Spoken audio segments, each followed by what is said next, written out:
예수님이 기적을 일으키실 때는 그 기적을 일으키시는 원리가 있습니다.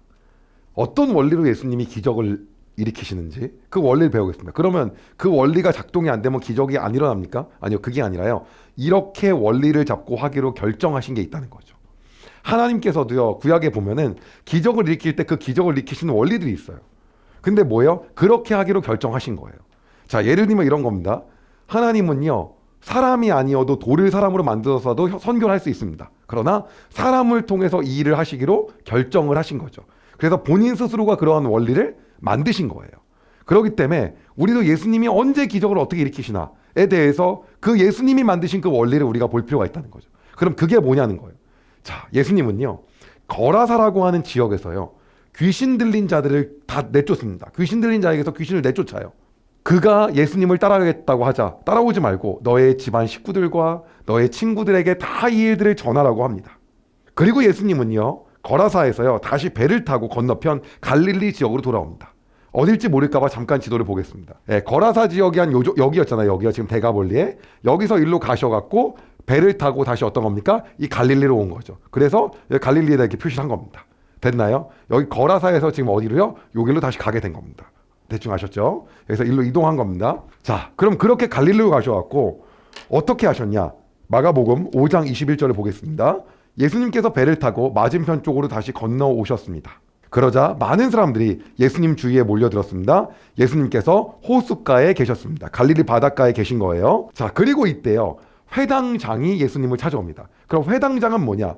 일단 회당이 뭔지에 대해서 여러분 많이 들었지만 정확하게 의미를 모르기 때문에 조금 제가 설명을 해드리면요, 회당이라고 하는 건 사실상 언제 본격적으로 작용하기 시작한 거냐면요, 성전을 빼앗기고 나서부터 생기기 시작한 거예요. 그럼 성전을 빼앗겼을 때가 언제입니까? 바벨로니아의 포로로 끌려갔을 때예요. 그럴 때 이제 이 회당을 짓고요, 거기서 뭐 한 거예요? 예배를 드리고 뭐 교육을 하고 이러기 시작한 겁니다. 그러면서 성전이 없기 때문에 이제는 어떤 거예요? 여러 군데 회당이 생겨난 거죠. 그래서요, 그 예수님 시절에는 회당이 무려 거의 한 400개까지 있었다는 예가 있습니다.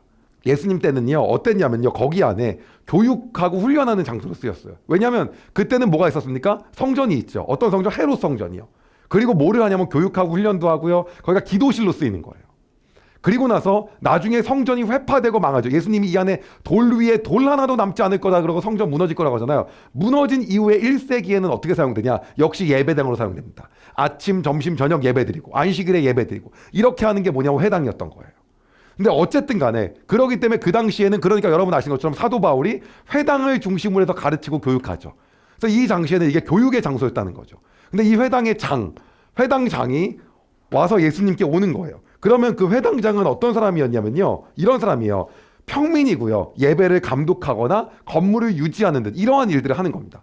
그 사람이 찾아와가지고요, 예수님께 이야기를 하는 겁니다. 어떤 얘기를 하는 거냐면 간청을 하는데요. 마가복음 5장 23절입니다. 그리고 예수님께 거듭해서 간청했습니다. 제 어린 딸이 죽어가고 있습니다. 제발 오셔서 그 아이에게 손을 얹어 주십시오. 그러면 건강해지고 살아날 것입니다. 이 회당장의 이름이 야이로였어요. 야이로.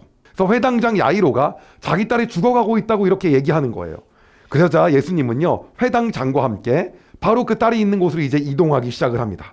그런데 예수님의 인기가 갈릴리에서 어마어마한 거예요. 엄청나게 많은 사람들이 예수님을 애워싸고 예수님을 쫓아옵니다. 그런데 그때 무려 12년간 혈루증을 앓게 된 여인이 예수님께 오게 돼요. 그럼 혈루증이라는 건 어떤 거냐면요, 말씀을 드리면요, 월경이 비정상적으로 일어나는 거예요. 그게 혈루증이거든요. 근데 이 병이 문제가 뭐냐, 좀 더 깊게 보면요, 성경에서 이 병을 부정하다고 얘기하고 있습니다. 계속 피가 나는 거잖아요. 주기가 맞지 않은 상태에서. 이게 되게 부정한 거거든요. 그렇기 때문에 그녀는요, 부정한 상태라는 걸 인정하면서 육체적으로 영적으로 고통을 받으면서 사회적으로 영적으로 무려 12년간 격리된 상태에서 있었던 여인이었던 거예요.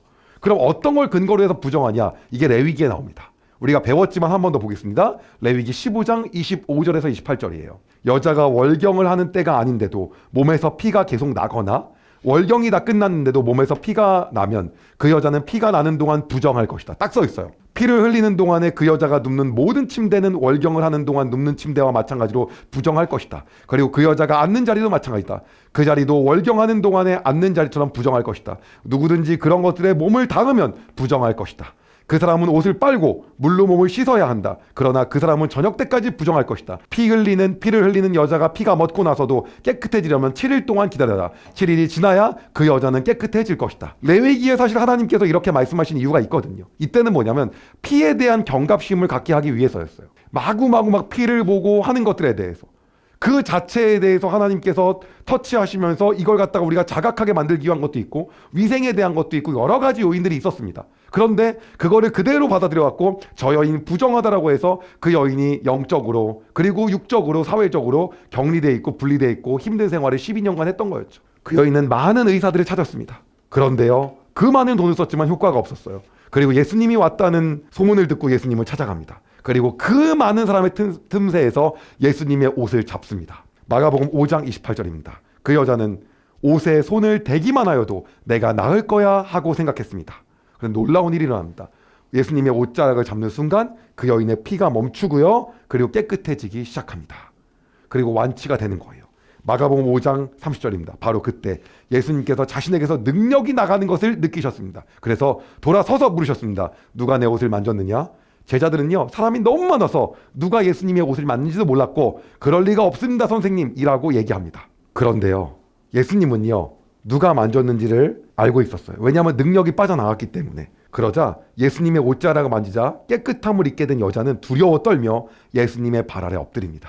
그리고 예수님께 모든 사실을 말씀드려요. 그 여인이 이렇게 예수님께 이야기합니다. 마가복음 5장 34절입니다. 예수님께서 여자에게 따라 내 믿음이 너를 낫게 하였다. 안심하고 가거라. 그리고 건강하게 지내라 하고 말씀하셨습니다. 자, 개역개정으로 한번 더 보겠습니다. 예수께서 이르시되 따라 내 믿음이 너를 구원하였으니 평안히 가라. 내 병에서 놓여 건강할지어다. 그래서 그 여인이 깨끗하게 나선 거예요. 여러분 잠깐 볼게요. 예수님이 행하시는 기적의 원리가 있어요. 어떤 걸 지금 얘기하고 있습니까? 네, 그렇죠. 믿음이죠. 뭐예요? 내 믿음이 너를 낫게 하였대요. 옷자락만 만져도 나을 거야. 그래도 나을 거야. 이거라는 거였죠.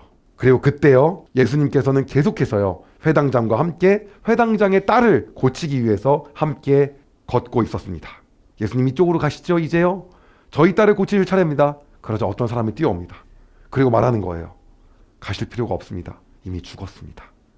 예수님을 더 이상 귀찮게 해드릴 필요가 없습니다. 끝났습니다. 그러나 예수님이 이렇게 말씀하십니다. 마가복음 5장 36절이에요. 그러나 예수님께서는 이 말을 무시하시고 회당장에게 두려워 말고 믿기만 하여라 하고 말씀하셨습니다. 회당장의 집에 도착했을 때 많은 사람들이 울고 있었어요. 그리고 예수님께서는요, 남들이 모두 다 이해할 수 없는 말로 이야기합니다. 마가복음 5장 39절입니다. 예수님께서 들어가셔서 사람들에게 어째서 소란을 피우며 울고 있느냐? 이 아이는 죽은 것이 아니라 자는 것이다 라고 말씀하셨습니다. 많은 사람들이 예수님을 비웃습니다.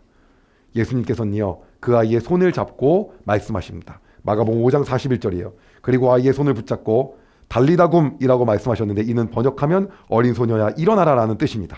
그리고 놀라운 일이 일어났어요. 그 소녀가 걷기 시작한 거예요. 예수님은요, 많은 종교 지도자들과 아직은 싸울 때가 아니다. 예수님의 때가 아니다라는 걸 알고요. 그리고 이 일을 아무에게도 말하지 말라고 합니다. 그리고 그 아이에게 먹을 것을 주라고 얘기해요. 그 이유는 뭐냐면 정말 살았다라는 걸 말하는 거예요. 성경이 우리에게 정확하게 얘기하고 있는 게 있죠. 어떤 겁니까? 바로 믿음에 대해서 얘기하는 거예요. 예수님이 기적을 일으키는 원리가 뭐냐는 거죠. 너 가만히 믿기만 하여라. 너의 믿음이 너를 살렸다. 그런데 여러분 보면요, 우리가 구약부터 보면요, 놀라운 게 뭐냐면 계속해서 본 게 뭐냐면 믿음이라는 거죠. 믿음을 가지고 하나님 뭐 하는 거예요? 기적을 일으키시는 거예요. 기드온에게 일으킬 때도 계속해서 뭐랍니까? 내 믿음이 너를 구원하였다. 믿기만 하여라. 오늘 우리에게 말씀하신 게 뭐냐면 우리의 믿음이 어디냐는 거죠. 이미 세상적으로 계산 다 끝내놓고 이건 안 돼, 이건 힘든 거야 라고 끝내놓고 가고 있냐는 거죠. 아니면 진짜로 우리가 예수 그리스도를 믿는 믿음으로 가냐는 거예요. 제가 여러분한테 말씀드린 적이 있었었는데, 제가 소아성 관절염이 있었을 때 다리가 자랄 수 없다라고 얘기했거든요. 그럴 수도 있다. 그리고 잘라야 될 수도 있다. 그런데 그때 제 안에 느꼈던 건 뭐냐면 예수님이 무조건 낫게 하신다는 거였어요. 예수님이 못 낫게 하실 리가 없다. 그런데 아마 지금은 그렇게 못 믿을 것 같아. 기적을 일으키시는 원리가 어떤 거냐면 순수한 믿음이더라고요. 순수함으로 예수님께 나아갈 때 그분이 놀라운 일에 따라 내 믿음이 너를 구원하였다. 아무 소리 하지 말고 믿기만 하여라. 어린아이와 같이 정말 순수하게. 그래서 그때 주여를 몇 번 불러요. 주여를 갖다가 밤에도 불렀던 것 같아요. 다리가 안 아프게 해주세요. 통증이 너무 아프니까 맨날 불렀던 것 같아요. 근데 기가 막힌 일이 났어요. 어느 순간 통증이 없는 거예요. 그 다리가 자라기 시작하는 거예요. 여러분의 삶 가운데 제가 오늘 드리고 싶은 얘기가 있습니다. 어떤 거냐면 어쩌면 우리가 얘기합니다. 많이 얘기하죠. 아, 예수님이 안 고쳐주셔도 괜찮습니다. 마르다도 그랬어요. 아, 나사로가요, 나중에 하나님 나라에서 예수님 볼 거 알아요. 그게 아니라 지금이다. 우리가 어쩌면 너무나도 이성적인 세상에 살아갔고요. 우리 이성으로 예수님을 다 막아놨어요. 어떻게 해요? 아, 예수님이 기적을 안 일으키셔도 우리하고 없는 게 아니야. 그분 여전히 더 좋으신 분이고 더 놀라운 뜻이 있을 거야. 맞아요. 틀린 얘기 아니거든요. 그러나 때로는요, 오히려 믿음이 더 있어서 그 말이 나와야 되거든요. 믿음이 더 있어서. 근데 우리의 믿음 없음을 그걸로 뭐 하고 있냐면 가리고 있을 때가 있어. 너무 우리가 재요. 뭐가 낫다고. 하나님 보시기에 다 어리거든요. 어차피요. 예, 우리의 지식은 지식도 아니고. 오늘 여러분께 다시 그 어린 시절의 그 믿음으로 초청합니다. 순수한 믿음을 갖고 오늘 하나님께 우리가 나아가길 소망합니다. 제가 기도하겠습니다. 예수님께서는 12년 동안 혈루증을 앓았던 여인에게 내 믿음이 너를 구원하였다 라고 말씀하시고, 이미 죽었다고 얘기하며 포기하라고 말한 회당장에게 예수님께서는 두려워 말고 믿기만 하라라고 말씀하셨던 것처럼, 오늘 우리가 우리의 믿음이 어디 있는지를 다시 한번 돌아봅니다. 우리의 삶에서는 예수 그리스도의 놀라운 능력이 일어나지 않는 이유가 오늘 우리의 믿음 때문임을 다시 한번 바라보며 우리의 믿음을 점검합니다. 예수님, 우리가 순수한 믿음을 갖고 오늘 12년 동안 혈루증을 앓았던 여인처럼 당신의 옷자락을 잡으며 나아갑니다. 믿기만 하라고 말씀하신 그 예수님을 쫓아 회당장 야이로의 딸을 살리신 예수님을 믿고 우리가 나아갑니다. 주님, 우리에게 순수한 믿음을 회복시켜 주시고 우리가 그 믿음으로 이 세상을 살 수 있게 주님 인도하여 주시옵소서. 누군가 아프거나 힘들거나 어려울 때 그 이유를 생각하고 원인을 분석하기 전에 먼저 믿음의 눈을 들어서 놀랍게 역사하실 예수님을 바라볼 수 있게 우리에게 그 마음을 허락하여 주시옵소서. 우리를 통해 놀라운 일을 행하실 주님을 찬양하며 예수님의 이름으로 기도드립니다. 아멘. 여러분, 은혜 많이 받으셨나요? 이 영상을 통해 더 많은 사람들에게 하나님의 은혜를 공유하길 원하신다면 여러분의 구독과 좋아요가 꼭 필요합니다. 오늘도 여러분의 삶에 하나님의 은혜가 가득하길 진심으로 소망합니다.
네.